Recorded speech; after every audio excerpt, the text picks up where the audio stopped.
കോതമംഗലത്ത് നടക്കുന്ന കേരളോത്സവത്തോടനുബന്ധിച്ച് ഭൂതത്താൻകെട്ട് ടൂറിസ്റ്റ് കേന്ദ്രത്തിലെ ബോട്ട് സവാരി പുനരാരംഭിച്ചേക്കും.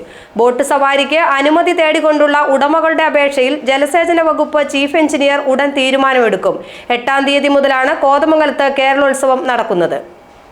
ഭൂതത്താൻകെട്ട് ടൂറിസ്റ്റ് കേന്ദ്രത്തിലെ ബോട്ട് സവാരി മാസങ്ങളായി നിലച്ചിരിക്കുകയാണ്.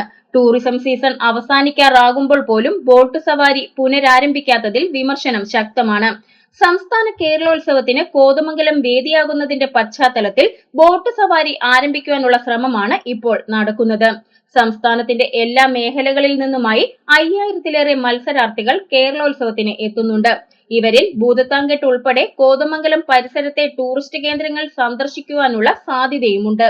കോതമംഗലത്തിന്റെ ടൂറിസം സാധ്യത കൂടി സംസ്ഥാനത്തെമ്പാടും പരിചയപ്പെടുത്താൻ കേരളോത്സവത്തെ ഉപയോഗപ്പെടുത്തുമെന്ന് സംഘാടക സമിതി ഭാരവാഹികളായ ആന്റണി ജോൺ MLAയും എസ് സതീഷും വ്യക്തമാക്കുകയും ചെയ്തിരുന്നു. ഈ സാഹചര്യത്തിൽ ഭൂതത്താൻകെട്ടിലെ പ്രധാന ആകർഷണങ്ങളിലൊന്നായ പെരിയാറിലൂടെയുള്ള ബോട്ട് സവാരി മുടങ്ങിക്കിടക്കുന്നത് ദോഷകരമാകുമെന്ന തിരിച്ചറിവാണ് ഇക്കാര്യത്തിൽ ചില ഇടപെടലുകൾക്ക് കാരണമായത്. 8-ാം തീയതി കേരളോത്സവം തുടങ്ങുന്നതിന് മുമ്പായി ബോട്ട് സവാരി പുനരാരംഭിക്കാനാകുമെന്നാണ് പ്രതീക്ഷ. ബോട്ട് സവാരിക്ക് അനുമതി നൽകണമെന്നാവശ്യപ്പെട്ടിട്ടുള്ള ഉടമകളുടെ അപേക്ഷ ഇപ്പോൾ ജലസേചന വകുപ്പിലെ ചീഫ് എഞ്ചിനീയറുടെ പരിഗണനയിലാണ്. അപേക്ഷയിൽ അന്തിമ തീരുമാനമായാൽ ബോട്ടുകൾക്ക് സർവീസ് നടത്താൻ കഴിയും. സാധാരണയായി ഡിസംബർ മാസം മുതൽ പെരിയാറിലൂടെയുള്ള ബോട്ട് സവാരിക്ക് അധികാരികൾ അനുമതി നൽകാറുള്ളതാണ്.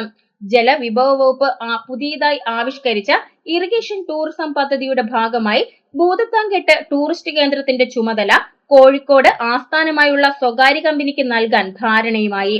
ഇതു സംബന്ധിച്ച നടപടിക്രമങ്ങൾ പൂർത്തിയാകാത്തതാണ് ബോട്ട് സവാരിയുടെ കാര്യത്തിൽ തടസ്സമായത്. കമ്പനി ഉടമയുമായുള്ള ധാരണയുടെ അടിസ്ഥാനത്തിൽ ഈ സീസൺ കഴിയുന്നതുവരെ സർവീസ് നടത്തുന്നതിനുള്ള അനുമതി മാത്രമാകും ജലസേചന വകുപ്പ് ബോട്ട് ഉടമകൾക്ക് നൽകുക. തുടർന്ന് ഇക്കാര്യത്തിലുള്ള നിയന്ത്രണം പൂർണ്ണമായി സ്വകാര്യ കമ്പനിക്ക് തന്നെയായിരിക്കും. GTV news, Kothamangalam.